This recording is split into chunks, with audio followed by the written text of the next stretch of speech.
বিদেশি অপারেটরের সাথে এনসিটি চুক্তি প্রক্রিয়ার প্রতিবাদে চট্টগ্রাম বন্দরে শ্রমিকদের ডাকা প্রথম দিনের ৮ ঘন্টার কর্মবিরতি চলমান রয়েছে। এতে একরকম বন্ধ রয়েছে জাহাজে পণ্য বোঝাই, জাহাজ থেকে পণ্য নামানো আর বন্দর থেকে পণ্য খালাসের কাজ। বহির্নোঙরেও চলছে কর্মবিরতি। রোববার সকাল ৮টা থেকে বিকেল ৪টা পর্যন্ত রয়েছে প্রশাসনিক শাটডাউনের কর্মসূচিও। চট্টগ্রাম বন্দরের নিউমোরিং কন্টেনার টার্মিনাল এনসিটির অপারেশন আরব আমিরাতের ডিপি ওয়ার্ল্ডের হাতে ছেড়ে দেওয়ার উদ্যোগের প্রতিবাদে আন্দোলন করে আসছেন বন্দর রক্ষা সংগ্রাম পরিষদ সহ বিভিন্ন পক্ষ। যেটি তো যে সমস্ত লেসিং আনলেসিং, মার্চেন্ট শ্রমিক, তারপরে স্টাফ ইউনিয়ন থেকে আরম্ভ করে অন্যান্য যে 5টা সংগঠন ফাংশন করে, এরা সকলেই চূড়ান্তভাবে সিদ্ধান্ত নিয়ে আজকে কর্মবিরতিতে আছেন। যেটিতে এই মুহূর্তে কোনো মুভমেন্ট নেই। আমাদের সিটিএমএস টোটালি অফ করা আছে। বিভিন্ন কর্মচারীরা তাদের ডিউটি পয়েন্টে গিয়েছে, কিন্তু তারা সাইন করেছে, কাজ করবে না। আমাদের আন্দোলনটা সেটাই ছিল।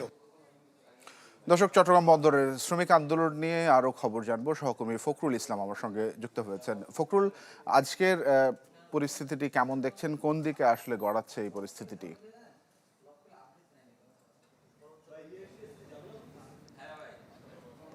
তানভীর, আমি যদি একেবারে স্পষ্ট করে বলি, চট্টগ্রাম বন্দরের অবকাঠামো মূলত দুই ভাগে বিভক্ত। একটি হচ্ছে জিসিবি, আরেকটি হচ্ছে টার্মিনাল সিসিটি এনসিটি।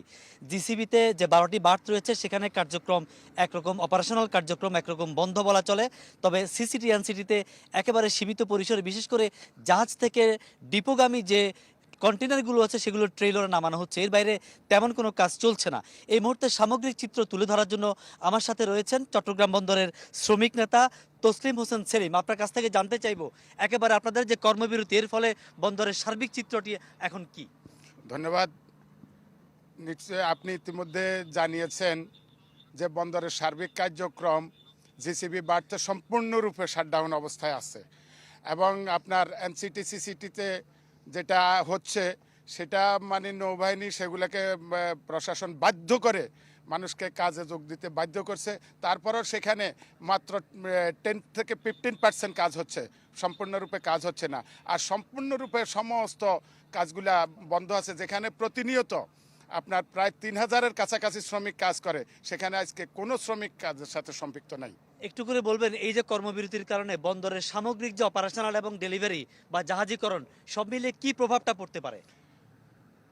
এটার একটা সুদূর প্রসারী প্রভাব থাকবে বন্দরের জন্য। বিশেষ করে যখন কার্গো জট সৃষ্টি হতে পারে, জাহাজ জট সৃষ্টি হতে পারে, এ ধরনের জটগুলা সৃষ্টি হতে পারে। আমরা যদি এটা চাই না, এটা অনাকাঙ্ক্ষিত। আমরা যে কথাটা বুঝতেছি, আমাদের ভাষাটা সরকার এবং প্রশাসন সবাই যদি বুঝে, আমাদেরকে যদি সবাই মূল্যায়ন করে, তা আমাদের কথাগুলো যদি সবাই চিন্তা করে, তাহলে অবশ্যই দেশ এবং জনগণের স্বার্থে অর্থনৈতিক সমৃদ্ধির স্বর্ণদ্বার যেটা বাংলাদেশকে বাঁচিয়ে রাখছে, এই অর্থনৈতিক সমৃদ্ধির স্বর্ণদ্বারকে আমরা মনে করি বিদেশি কারো হাতে তুলে দিবে না সরকার, এটা আশা করছি। আরেকটা তথ্য আপনাকে দিতে চাই, সেটা হচ্ছে, আপনাকে অনেক ধন্যবাদ। আমরা পরে আবার হয়তো কথা বলবো। তানভীর, আপনি শুনছিলেন যে শ্রমিক নেতা তসলিম হোসেন সেলিম বলছিলেন যে আসলে চট্টগ্রাম বন্দর অর্থনীতির সমৃদ্ধির যে স্বর্ণদ্বার, এটাকে রক্ষা করতে হলে আসলে সমঝোতার মাধ্যমে সিদ্ধান্ত নেওয়ার কোনো বিকল্প নেই। জি ফখরুল, ধন্যবাদ আপনাকে আমাদের সঙ্গে যুক্ত হওয়ার জন্য। ফখরুল ইসলাম জানাচ্ছিলেন চট্টগ্রাম বন্দর থেকে।